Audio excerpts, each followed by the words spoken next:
Thank you so much, Roseanne. So I am Eleni.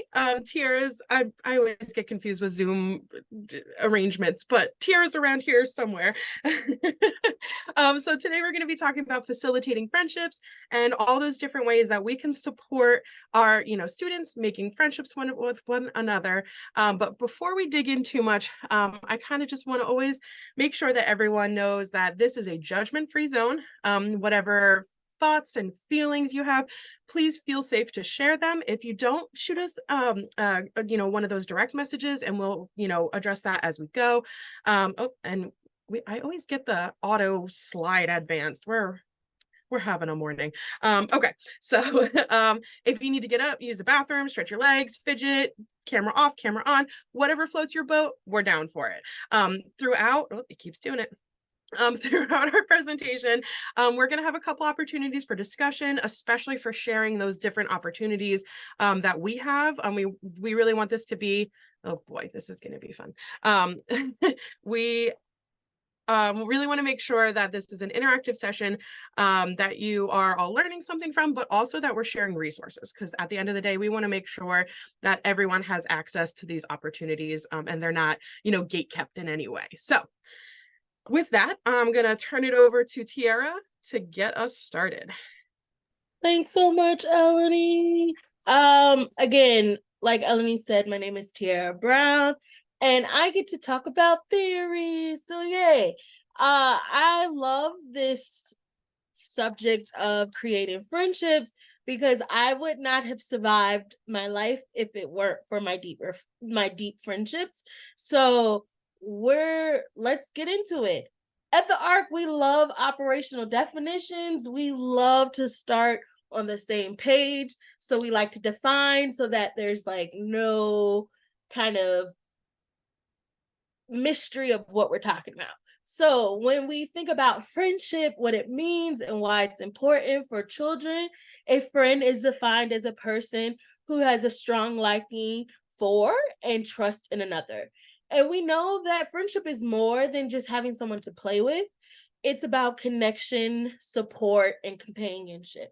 And research shows that children with strong friendships experience numerous benefits, including improved self esteem, social skills development, and overall well being. However, children with disabilities make and maintaining friendships can present unique challenges. These challenges may include communication difficulties, social skills deficits, and the misconception or stereotypes about disability in general. As educators, parents, advocates, all of these essential roles, it's essential we understand these challenges and provide the necessary supports and guidance for the people around us. So, again, we love to talk about theories. And so, a main theory around facilitating friendships is social capital and why it's important. So, capital relates to the wealth someone has. And in this case, it's the wealth of meaningful relationships with each other. The central premise of social capital is that human networks have value. Social capital is the collective value of all these networks or people we know, and the tendencies that arise from these networks to do things with and for each other. We build social capital through the connections we have and through the activities we engage in. Our social capital impacts our identity and how we navigate our world. Our families, immediate and extended, are our first network and the connection to the community. Then it's school, work, community organizations, and places of worship. They also provide the next opportunity to build our social capital and make connections. So we love a little dialogue between each other. So if you feel up to it, I would love for you to put your answers in the chat, or you can come off mute if you would like. But I have some questions for you guys. So the first question is, what are your networks and connections in the community? And the second question is, how have these networks and connections impacted your life?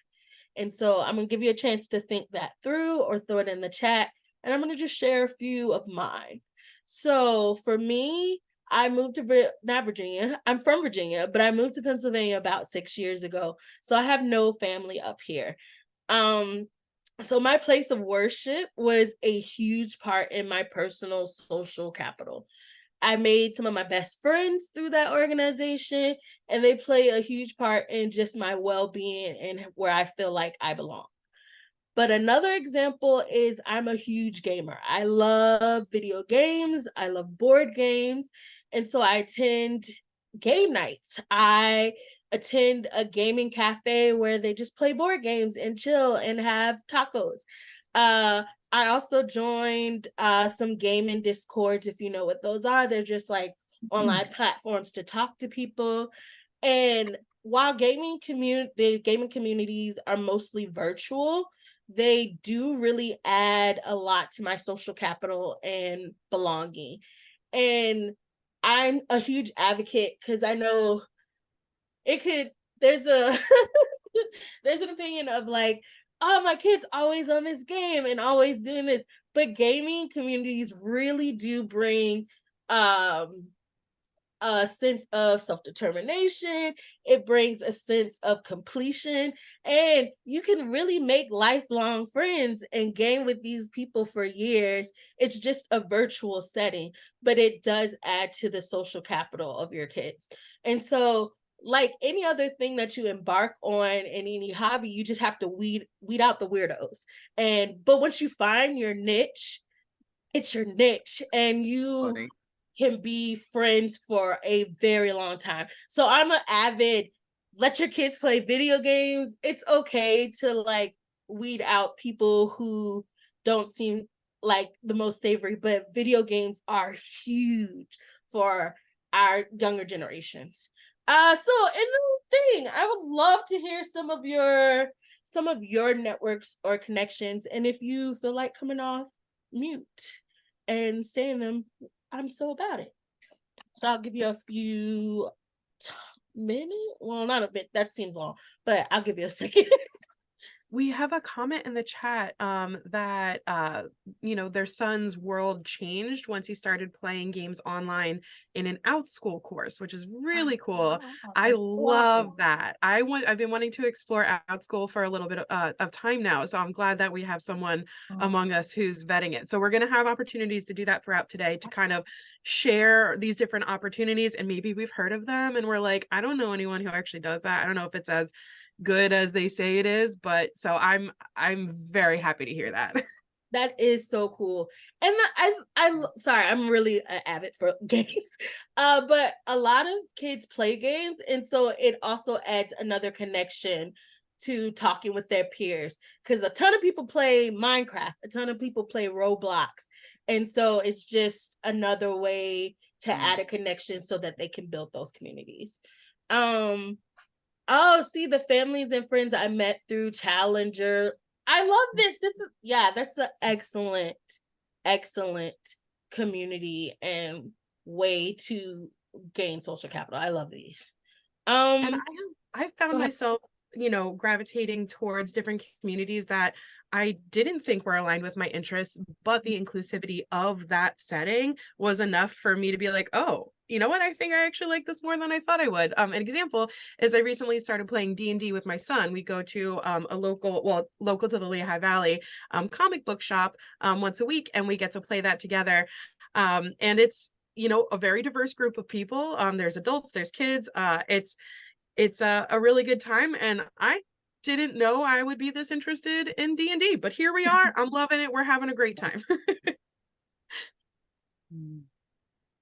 me. We have. Oh, I'm sorry. I just want to read everybody's comment. Can you explain out school? Can I? Yes. I can. Oh yeah, that'd be great. Thank you. Sorry.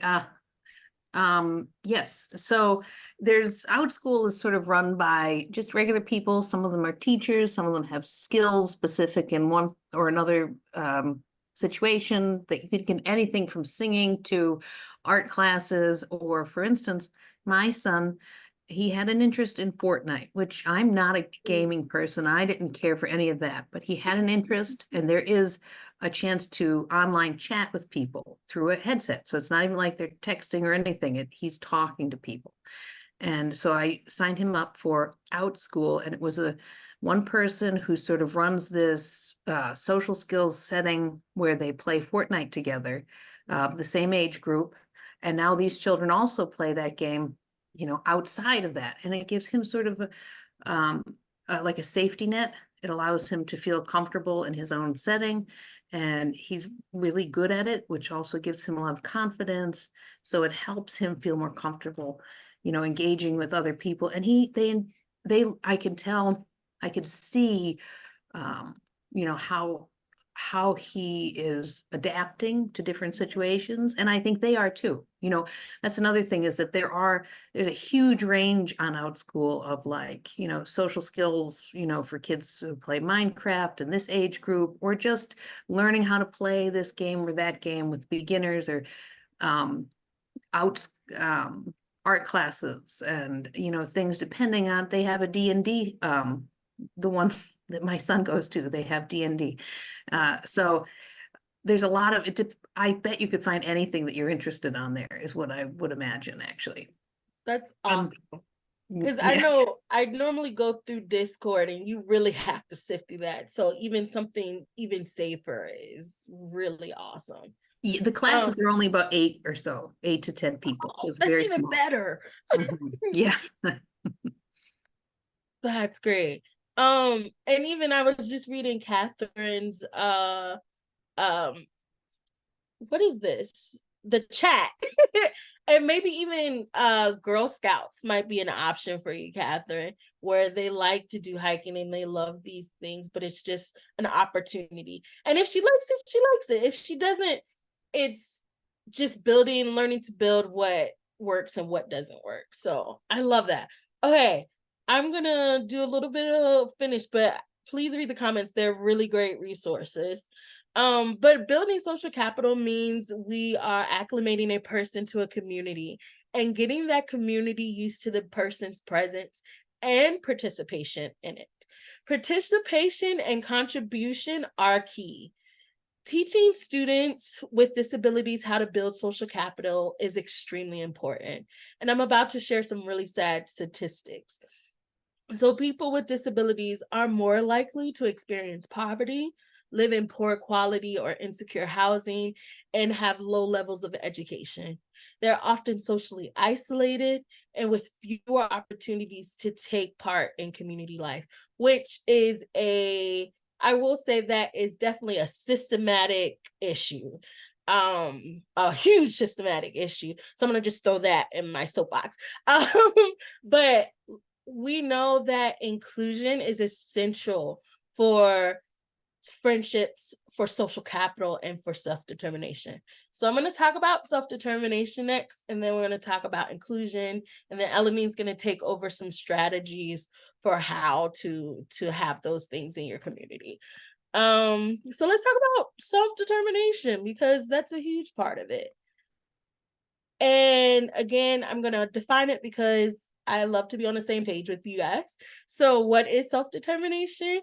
Quite simply, being self-determined means making things happen in a person's own life instead of having others do things to or for them.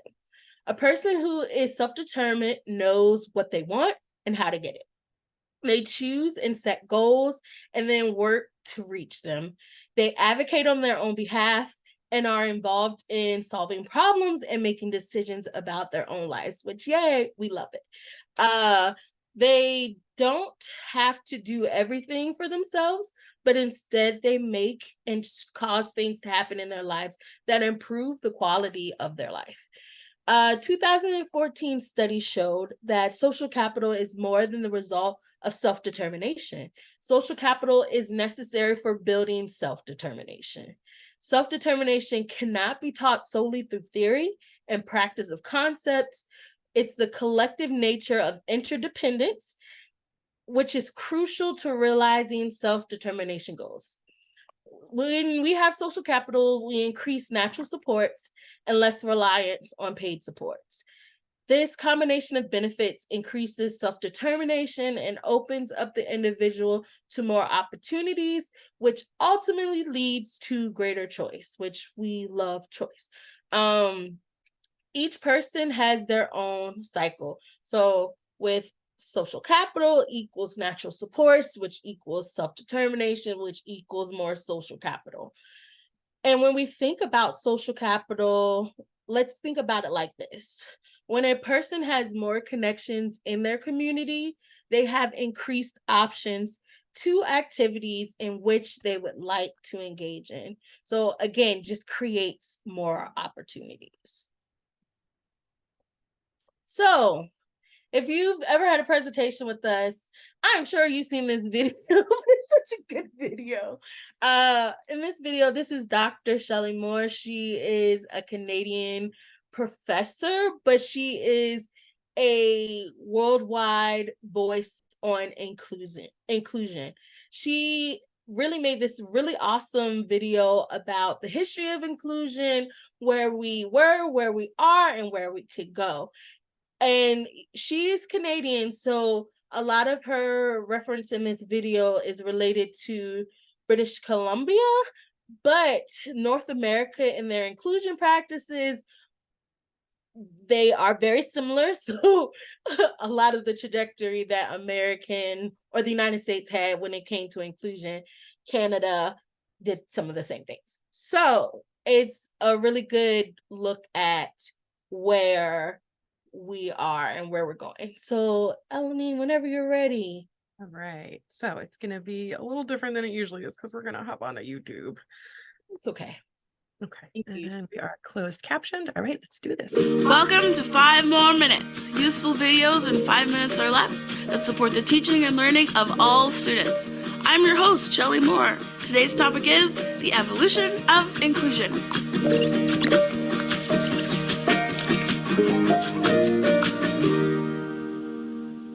Okay, so you remember the dots? I know. I've shown you these before. But one colleague of mine suggested to me once, he goes, what if we didn't look at these as different concepts that we compare to each other, but instead as an evolution of time? It was totally brilliant. Now we could look at this timeline through the lens of any marginalized population, but to understand this timeline from the inclusion and disability perspective, we have to go back in time a little bit. Many of us know or are connected to someone who experienced institutionalization. It was even recommended to families by doctors. Although British Columbia was the first province in Canada to close down their institutions, there are still individuals living in these conditions across Canada today. The institutionalization movement is an example of exclusion. It separated individuals with disabilities from their families without choice.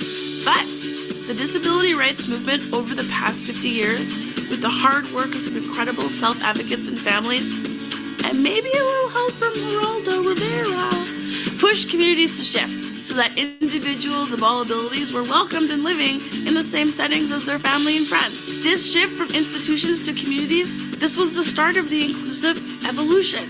We have movement, but can we do better? Although many individuals are no longer excluded from their families and communities, they were, and let's be honest, they still are, expected to attend segregated schools or self-contained special education programs that are totally separate from the rest of the school community. And so parents started to ask some very good questions. You see, children with disabilities have siblings without disabilities, and families wanted all their kids to have equitable access to community-based education together. Kids started to be integrated into classrooms with their peers. They're in math together. They're in gym class together. They're eating lunch together. Kids are together. This is better. The shift from segregated to integrated schools and classrooms, this is the next step in the evolution of inclusion. We have movement, but can we do better? Well, this is where things get tricky, because integration, it doesn't take long to realize that just being together, it's not enough. Although in the same classroom, students with disabilities are often just that. They're physically in the classroom. They may sometimes have parallel activities, but mostly it's loosely connected classroom tasks. Now, you don't need me to tell you that just physically sharing space and time is enough to make you feel like you belong in a community. I mean, come on, there are Disney movies made about this. Breathing the same air is not enough. Do you remember the Titans? I do. The evolution from integration to inclusion is now the topic of many conversations in communities and schools around the world. How do we support individuals to be meaningfully included and not just physically integrated? It's not just about where kids go in their day, but why. What is the purpose to the places that they go? It's now school-based teams and staff that are asking questions about how to do this. How can we support purposeful and meaningful placements for kids with disabilities? In inclusive classrooms and schools, students aren't just present, but they have roles and responsibilities in their classrooms and also meaningfully connecting to their peers. This is inclusion. So there you have it, my friends. A brief history of inclusion in about 5 minutes. If this is interesting to you, though, definitely investigate your local history as well, because every community is in a different place in this journey, and it's so valuable to know where we've come from. The other thing, though, is looking at these visuals as a timeline. It really helped me to shift my own thinking from which bubble am I at or not at, and shift to more about where are we now in our inclusive journey and what's our next step.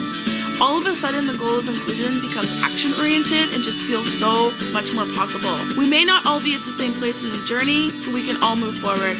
We can do better. And so this is the question I'm going to leave you with today. Can we still do better? Do you think there's another evolution in inclusion?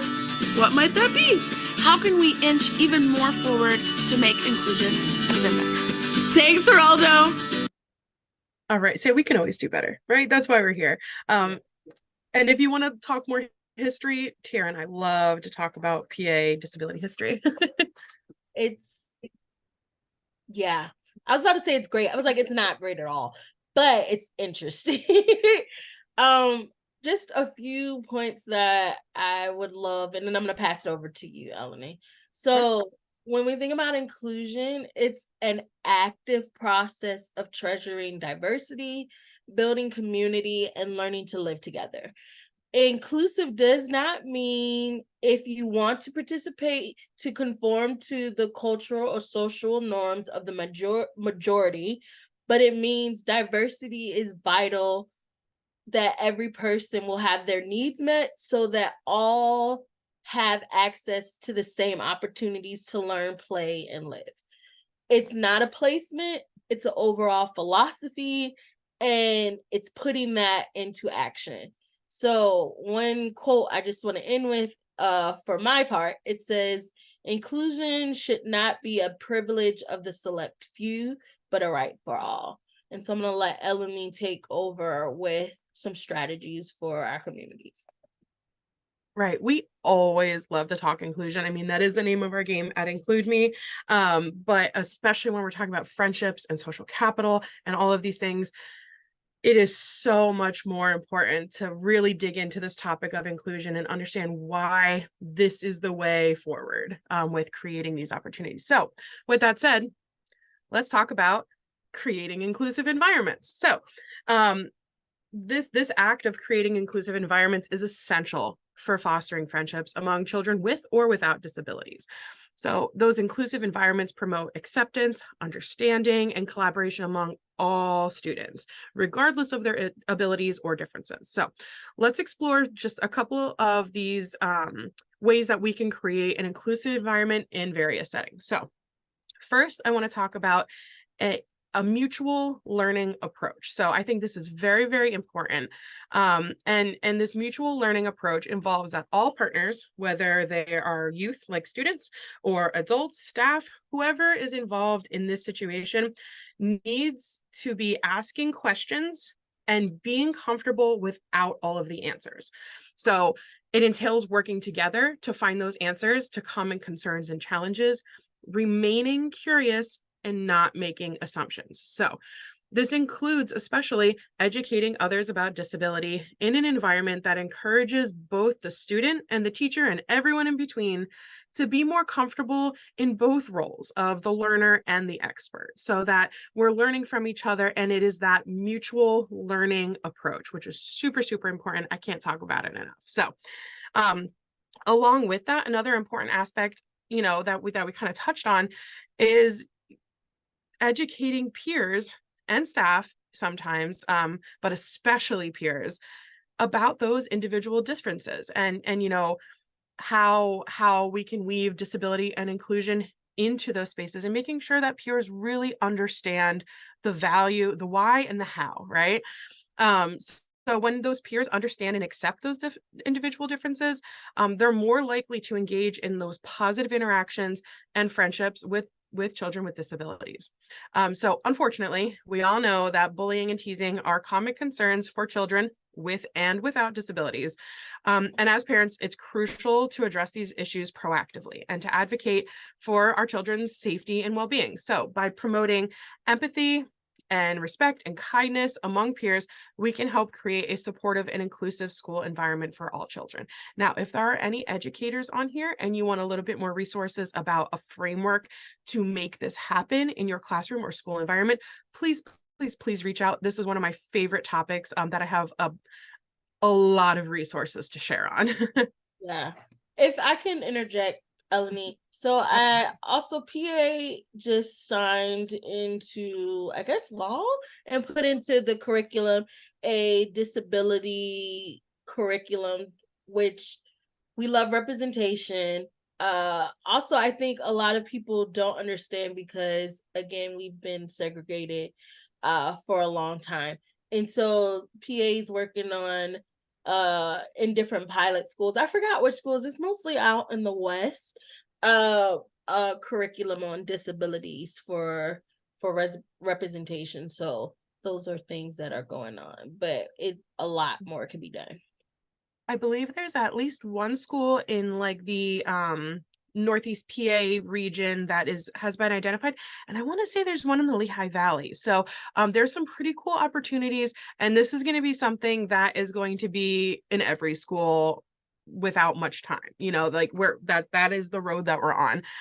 So traditionally, I'm sure that fell on parents. Usually parents were the ones who might take the initiative to go into the classroom, spend a class period with them, educating them on their child and all of the different things that make them incredible, and making sure that students understand that. And that still is an important piece of this, but having that disability inclusive curriculum so that the students can understand the deep impact that people with disabilities have had over time on civil rights and self-advocacy and all of these different things, is going to be able to lay that groundwork so much easier for us for the work that we do too. But yeah, so another thing is encouraging cooperative play and teamwork through those inclusive activities and games. So we're going to talk about this a little bit more next. We're going to dig in, but when students with disabilities interact as full members of the classrooms, schools, communities, whatever space we're taking up in that time, that they develop relationships with their peers. They play together, they work together, they support each other. And these relationships open up access to the community as a whole. And those connections can open up the door when we start planning, for life after school in that transition period. And last, this is something that I could talk about till I'm blue in the face. Another presentation, if you're interested in follow-up information, we would love to dig deeper. But advocating for those accommodations and modifications to make sure that all children have accessibility and participation. So like I said, we have a whole presentation on this, but I want to give a quick definition just to make sure that nobody leaves this with saying, what were those words that she just randomly said? So accommodations are those changes to how the student learns. So that can be adapted materials, altered settings, and a lot of other different ways to change the how, right? Where modifications are changes to the what a student is expected to learn. So that might be, an alternate or shortened assignment or an alternate curriculum altogether, which we see pretty often, which I would love to talk more about general education IEP goals. So if you're interested, let me know. Okay. And I will say, Extracurricular. sorry, Oops, if I can, I have so much today. Sorry. So, and the reality is our kids want to interact with each other. And I just think it takes the education of like taking those stigmas and those mislearned information so that they can make these natural connections that they want to connect with each other. I think about a student we help or we work with, not help because they're fully capable, and the connection of like doing kind of their modified work with their para and then what their other classmates are doing. Their other classmates want to interact. Our student is motivated by um peer interactions, and so just why aren't we doing more peer interactions with each other or peer support?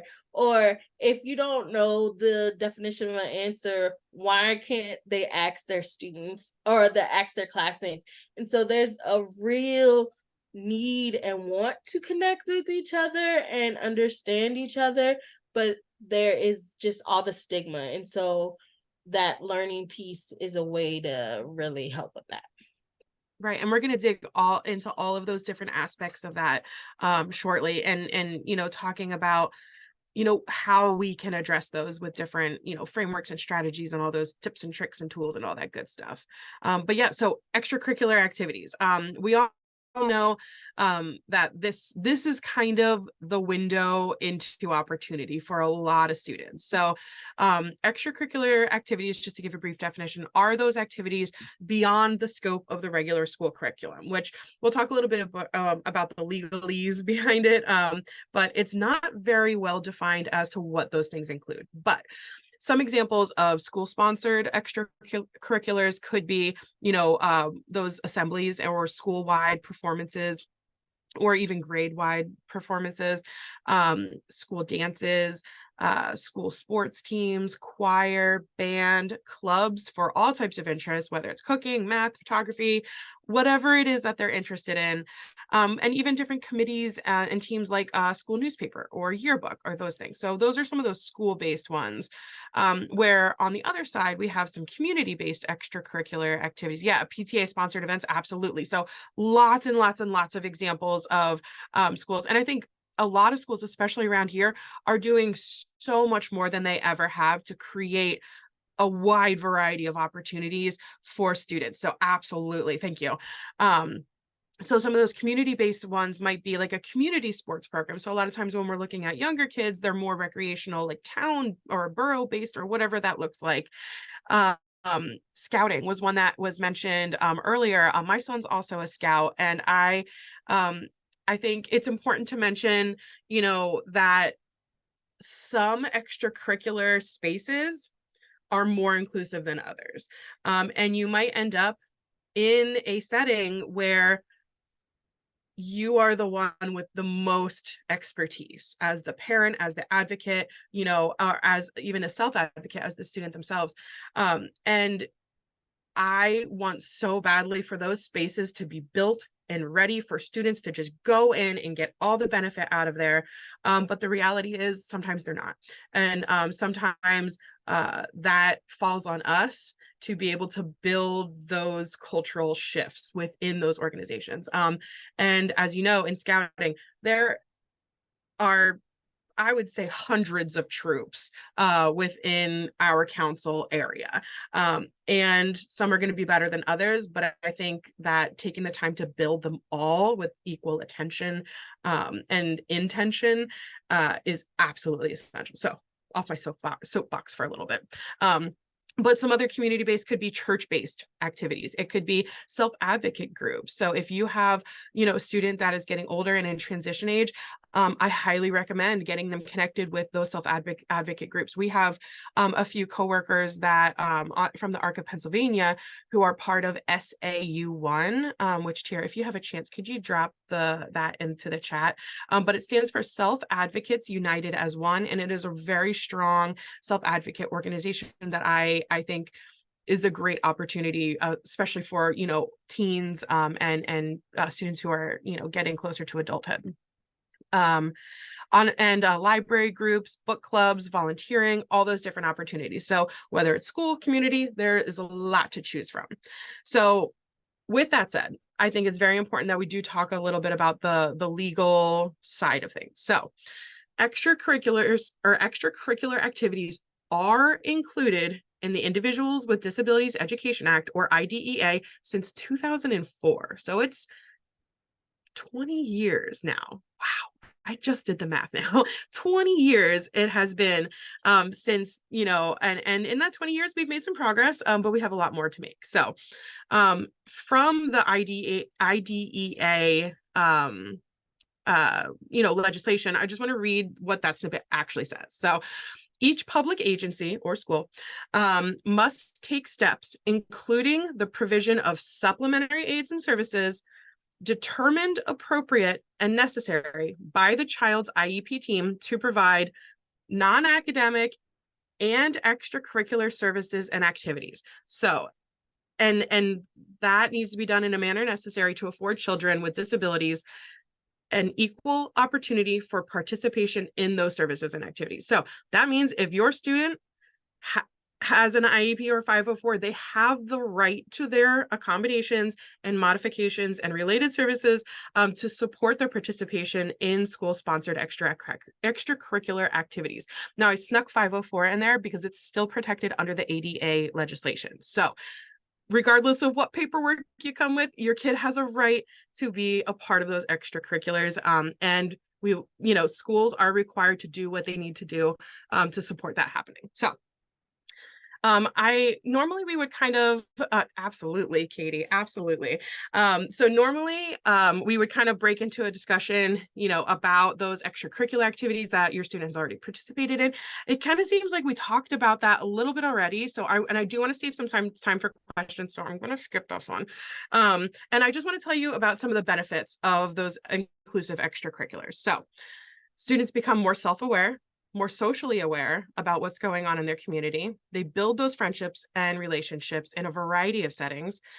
They learn more about those customs and those common, you know, behaviors for common activities in various settings. I don't like to use the word correct because I think the world is changing and we are slowly becoming a lot more accepting of different types of, you know, existing and a little bit more flexibility with what we expect from others that inhabit the same space as us. And I think that's a beautiful thing. So, and they learn a lot about that common culture of what it is to be a student at that age. You know, how do 8-year-olds act? How do 12-year-olds act? And kind of learning a little bit more about, you know, what that looks like. Yes, I cannot sing the praises of Unified enough. I actually have a little bit more to share about that. There's some really great different curriculums and things that are coming out. A friend of mine through the roller skating community, talking about social networks, recently partnered with Special Olympics Minnesota to create an inclusive art or unified art program, which is absolutely fantastic. If anyone's interested in that, it is geared towards high school. So I would love to share those resources with you if that is something that your student would be interested in bringing to their school. So, all right, I'm going to keep it on because I could talk about this forever.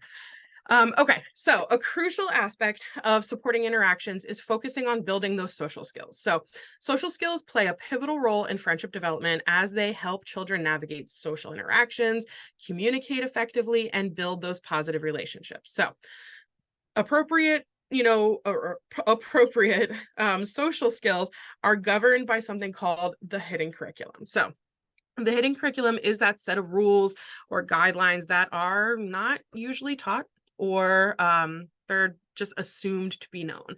So they are usually found in, well, they're found in almost every environment, if not most environments, and can be different depending on who's in charge of that setting. So even the space itself can flex a lot. And this can include how to dress, greeting peers and teachers, playing games at recess, what's cool, what's considered cool for that age.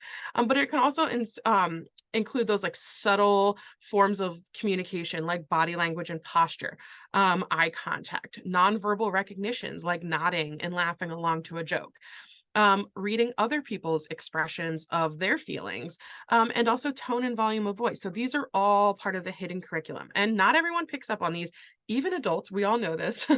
And like we said, it changes from age, grade, environment. There's so many factors that play into what rules apply when. So we'll take a quick moment. So think about the first time you went to a fancy restaurant and what that experience was like, right? Maybe you kind of grew up in that setting and it wasn't a big deal. Maybe you were like me and you know, looked like you were at like a street food stand. So a little bit different of a culture. And it takes some learning. It takes a bit of a learning curve to figure that out. So another one could be, you know, attending like a rock concert versus a symphony, right? A little bit different of a vibe. You dress a little bit differently, you act a little bit differently, but these are the things that are included in hidden curriculum. So I'm going to take a moment and I'm going to ask you, what was the hidden curriculum that was presumed when you entered the webinar today, right? So we're kind of 4 years deep in this whole Zoom experience, longer for some of us that were really on the beginning of the tech curve. So what were some of the things that you knew would be expected, even though it wasn't spoken in that moment? So feel free to come off mute or type it in the chat, whatever floats your boat. So some of that hidden curriculum that was for our Zoom. One I can think of is, and this is something that Tierra and I, you know, battle often, is our names, and making sure our names are either like our actual names or our company names or something that's relevant to who we are as a person, and not sometimes we have goofy names on ours for different purposes. So that's one that you know, is a little bit of a curveball. Exactly. That's one that I think we all kind of have picked up on, is mute. And luckily Zoom usually kind of mutes us. Sometimes it doesn't, sometimes it does. It's different depending on what meeting you're in. But that mute button, that's like a huge cultural thing. Absolutely. My favorite is, I have to look presentable at the top, but my bottoms don't have to. So if I want to be in sweatpants and Crocs, I can live my best life as long as I have a nice shirt and somewhat messy bun bang my hair. And have earrings on, so I still look somewhat presentable. But I love Right. culture. That culture of like, you guys have no idea that I have like fuzzy space cat pajamas and Crocs on, and that's great. That's part of the hidden curriculum of Zoom, right?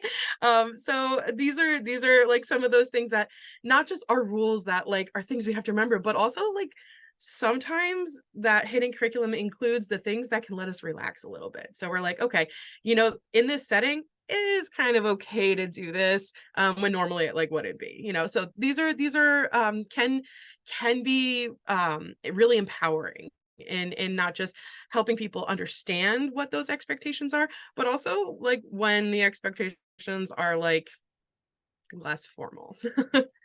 Okay. So, how can we expect students to, you know, make those connections and build their networks if we don't teach them the hidden curriculum? So, if the student has difficulties, thank you, Katie. We'll catch you next time.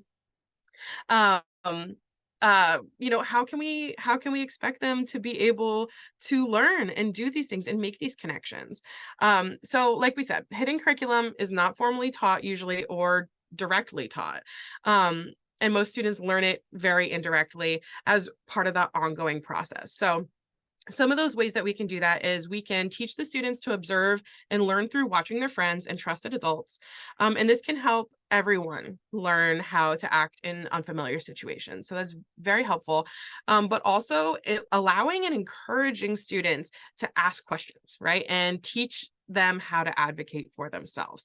So we want to model this, and we want to encourage, you know, them to ask questions like, where can I find that information? Or let's, you know, we might ask them to say, hey, let's start with, what do you know? Right? What do you already know? And let's go from there. So to be able to really, you know, model those thought processes, but also who might know the answer. So I'm going to pick up the pace a little bit because I'm getting a little soapbox heavy. So we want to make sure that when, you know, like Shelley Moore said earlier, proximity is not enough. Sharing that physical space is not enough. Friendships are built on common interest, connection, and opportunity.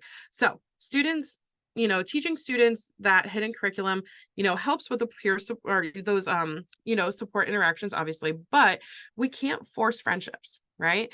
We can create an environment. We can support our students and our kids to build those skills that may lead to friendship. We can offer our support in ways that provide opportunity, and we can support our students to build skills. We can be facilitators. So this might look like highlighting similarities and common interests among students. As a parent, this could be hard, but this is something that can be done at an extracurricular activity, on the playground, while going into the school building, like during pickup, drop off, at the bus stop. These are things that can be woven into every part of the experience that you do share with your child. So, paying attention to those conversations that students are having with each other, pointing out those commonalities, like, hey, I hear Sarah and Matt talking about the Eagles, and I know you love the Eagles. Why don't you go over there and tell them who your favorite player is? So giving some of those opportunities that are concrete and are easy to kind of replicate and practice. Okay, next is teaching problem solving. So, students should be taught how to recognize and cope with the occasional social misstep, right? People are becoming much more understanding and accepting, but sometimes it doesn't go great. And then, excuse me, speaking of not going great. So that's something that we all experience, and helping them learn to move through any feelings of, shame or embarrassment, whatever they're feeling in that moment, and moving through that to feel empowered, and that everyone is coming from a difficult place when it comes to social. Very, very few of us are actually extroverts in that way, and those of us that are still struggle.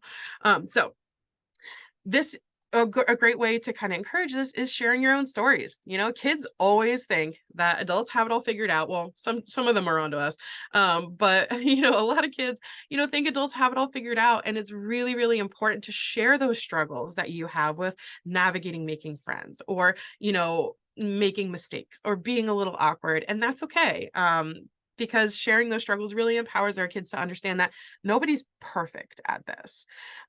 So one of the ways that we can do that is by teaching problem solving. And I think any kind of structural framework that really takes a nebulous idea and breaks it down is good with me. So this was actually developed specifically for students with autism, but this is something that I think could work with any student who is struggling with, how to problem solve. So first, P, put that problem into words. O, observe those feelings. W, work out that goal. What are we trying to accomplish? We want to maybe get this object without hurting a friendship. That might be the goal. And we want to explore solutions. So I can go over and I can communicate with this person about what I'm, doing. And that is the solution. And then we want to review that plan. So again, I feel like I'm rushing a little bit, but if you're interested more in that power framework, let us know. And identifying a safe person is an important one as well. So, we know that someone who is safe is to be trusted and has that student's best interest at heart. But we also want to know that that person is honest with them, and is able to give them really valuable feedback. So we want to teach the students to ask those questions of those people, like, what does this mean? Or help me understand this. Or when a person says or does this thing, what do they mean? Can you show me a better way to, or, what does that look on their face mean? So these are just some of those different things that we want to make sure we are helping students ask their safe people, so that they can have that information, when we're not around, especially in the school building. So, in general, when we're teaching social skills, we want to use some of those different learning strategies that work for really any content, whether it's science, social studies, math, or social. We want to use some of those same strategies. So we want to break down those social skills into smaller, manageable steps, like that SOLVE framework that we just kind of looked at. We also want to use a variety of different reminders or access points, like visual aids, role playing, and modeling, right, to demonstrate those appropriate behaviors. Excuse me. So we already kind of discussed that, that study said that self-determination can't happen in a vacuum, right? We need real world experiences to practice and reinforce all of those different skills that we are learning. And of course, we all know this, but we want to celebrate and reinforce every little success along the way. We want to make sure our kids feel empowered and that they're doing it. We are going to skip this. I can share that with you though. There we go. And last but not least, I want to talk about networking and support. So we all know the importance of having a community of people to relate to vent with, to work on strategies with, and to, find all of those beautiful things that communities bring to each other. So, we can share those valuable resources, shared experiences, a lot of those things that we've been doing today. And it is absolutely essential to build a strong support network and advocate for our children's needs together. On that note, I know we're pretty much done. I was going to ask you what are some of those networking and support spaces that you're a part of or that you know about? Because I definitely don't want to leave this today without, everyone in the group knowing a little bit more about where they can find that community. So if anybody wants to come off chat to answer that, or if you have questions of your own, feel free to let us know. We're pretty much at the end of our presentation, but we would love to talk with you more about things that you are thinking about or have questions about. Hi, Gage. I was thinking about like what you were saying with have someone to talk to, and I can think of a couple. I do action karate, and my karate teacher, Miss Casey, is a good person to like talk to. Right. And I don't know about you, Gage, but I remember when I was like a teenager and young adult that I didn't always want to go to my parents with everything, right? And I feel Right. like having someone like a karate sensei or other community leader is such an awesome support and resource to have. I'm so glad you have that, Gage. It's good to have like a ability to talk to someone Right, without the worry. right. Yeah, So and is that, are go we ahead. allowed to go? Sure, if you can go whenever you'd like. We were so happy to have everyone. I'm going to pass it over to Roseanne though. I just Alright. I was gonna say you feel free to do whatever you feel comfortable. If you're ready to leave, we will send the resources to you. A copy of the recording and any materials that Eleni shares with us. So you'll have that to refer back to. I just want to mention when you talked about advocacy groups and parent groups. So we have a number of different types of groups at the ARC on Scranton if you're located nearby. We have just launched a parent and advocacy support group for parents, caregivers, and friends. And that's pretty much that's in-person events. We just had our first event last Saturday, and I was thrilled at how it went. Mostly younger. We had a couple couples. We had some moms. We had an aunt. We had a grandmother, and we shared a lot of resources, and it was just really great. So we're having another event similar to that first one, Tuesday the 23rd, at the Carbondale Library, which is in Lackawanna County, and we have a lot of RSVPs for that. It's kind of like a repeat of this past Saturday. We're trying to reach people during the week and on the weekends. And that the target's more like people that have students like that are still in school. Then I also run a parent caregiver group at the ARC in Scranton. And again, any of the surrounding counties, if you wanted to come here. That group is more aging relatives that are taking care of their loved ones. So their sisters and siblings. We have a lot of them in the group, and parents, and also just, caregivers. And they, want to come and talk about future planning, and their loved ones are already adults that are into their 30s and 40s. And then also we have a self-advocate group at the ARC that meets once a month. And that's all different types of individuals that have disabilities. I don't lead that group. That's led by somebody else. But people come in and talk about, you know, all different types of things. And a lot of people build friendships and they always have an activity together and they vote on that, what they'd like to do. So there's a lot of different options out there. So if you, and there's a lot of Facebook and other group support groups online. And I just wanted to just mention some of those because that's like really a great way to find out about information is from other families. I know my son is 20 and I still find out new things from talking to parents and talking to professionals and just networking around. So if you're more comfortable doing that or you don't have the time, there's virtual options. And some people now are wanting to get back together in person. So we also have those. So if you need any information on any of that, you could certainly reach out to us at the ARC and we'll try to connect you. If we don't have something, we'll find something for you wherever you're at. So I just wanted to mention that and thank everybody for coming today. It was a really great session. I'll Thank stop you the so much for recording if having me. anybody wants to ask anything that they don't want recorded.